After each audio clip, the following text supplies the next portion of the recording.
We'll bring it now back to Jennifer Kern. She's a contributor for the Daily Caller in the Hill. We also have Richard Roth, Democratic strategist, founder and partner of the Roth Law Firm. Good to see you both and be with both of you.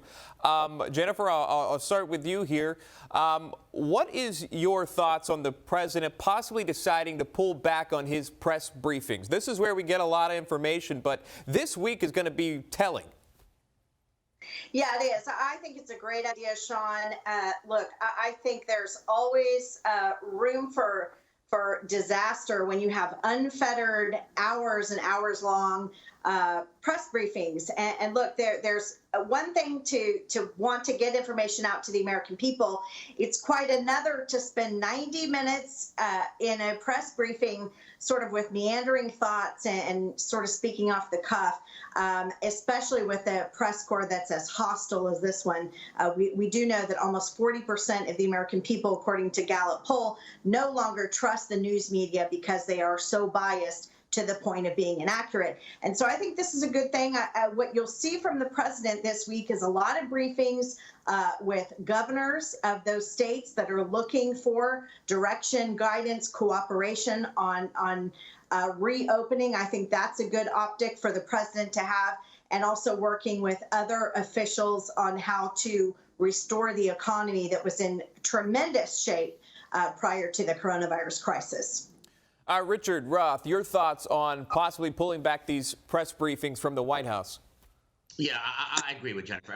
He has to pull back these press briefings. I mean, it's been meandering is a nice way to say it. It's just been, listen, it's obvious there's a lot of controversy and a lot of conflict between the press and the president. It's been like that since he's been in office. And to sit there and just answer questions without really thoroughly thinking about them and going on and on and on is really hurts him. It hurts his brand. It hurts his image. And quite frankly, it's not really giving the people more information. So he was told to pull back. He's been advised to pull back. Let's see if he listens to his advice, because many times this president will listen, and many times he will go back and, go back into the chicken coop. So let's see. I do agree with Jen, though. I think it makes no sense to just sit there. All right, having a little trouble there with Richard, but just to kind of bookend this whole thing, President Trump just moments ago tweeting not one but two tweets focused at the media. He says this: "There has never been in the history of our country a more vicious or hostile lamestream media than there is right now, even in the midst of a national emergency, the invisible enemy." Last tweet, he says, "Fake news, all caps, the enemy of the people." This was 20 minutes ago, Jen. Well, look, I've never been one to utter the word fake news or lamestream. I have had to work with the press a lot over the last 15 years, many of whom were in diametrically opposed positions to myself and my candidates and my public officials. But, President Trump, that's his style, and that has worked for him. And that is why he has in non-crisis times, an 84% approval rating among the Republican Party, which is actually as high or higher than George W. Bush did post 9/11. And during this coronavirus crisis, that trust level with Republicans has shot up to 90%. So he's doing something right there in terms of his base. Now, the group I always look for, Sean, and this is the group that's going to be key to his reelection in November, is that undecided vote, that women's vote. And I think that's the group that is turned off by these media briefings and turned off by his fighting with the press. So I think it's a good idea for him to retool, kind of step back from those and get back to the business of being president, working with governors to reopen this country. Not to mention the allegations against his what we know as his opponent, but that's a whole different topic. Richard, I'm going to get you in on this one. President Trump saying he knows many people, they're still waiting on these unemployment checks. This is what he tweeted this morning. We showed it earlier. It says, "Blame the Democrats for any lateness in your enhanced unemployment insurance. I wanted the money to be paid directly. They insisted it be paid by states for distribution. I told them this would happen, especially with many states which have old computers." Richard, how could have states been better prepared for this? Listen, the states could have been, well, let's not forget there was a delay just because he wanted his name on it, but leave that aside. The states could have been better prepared because, listen, no one was prepared for this pandemic. No one, starting at the federal government. And quite frankly, the unemployment check, it's not a blue or red state issue.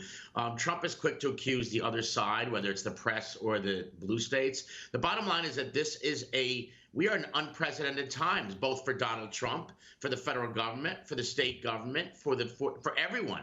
And the press, they are tough on him, but that's their job. He can call it fake. He can call it whatever he wants. Their job is to be tough on the politicians. And sometimes it works to his advantage. Sometimes it doesn't. And I think that that's really what's going on here. But as far as the states go, this has been very tough. Unemployment phones are ringing off the hook. The numbers are off the charts. He did have a big support among the Republicans, but that's his base. Among the Democrats and the independents and the undecided, he is slowly going down. There was a Fox report said that last week he was at 43% in the country. So I think he's got to pull back.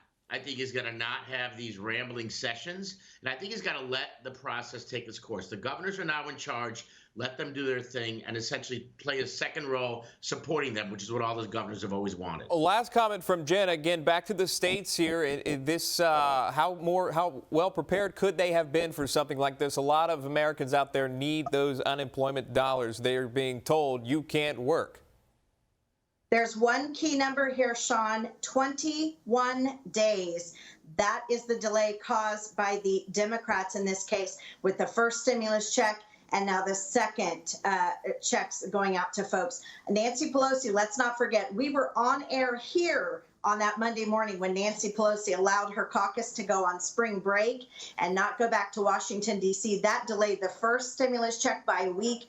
And this last round, Democrats not being in Washington, refusing to come back, in fact, cost 19 days total. Imagine if you're someone who needed that check to pay your rent, needed that check to buy groceries or medicines or go to the doctor. That's going to be a scar on the record of the Democrats here. And we'll leave it right there. Jennifer Kearns, Richard Roth, thank you both for joining us. Next time. Next time. Yeah, we ran out of time. Thanks, guys. I appreciate it.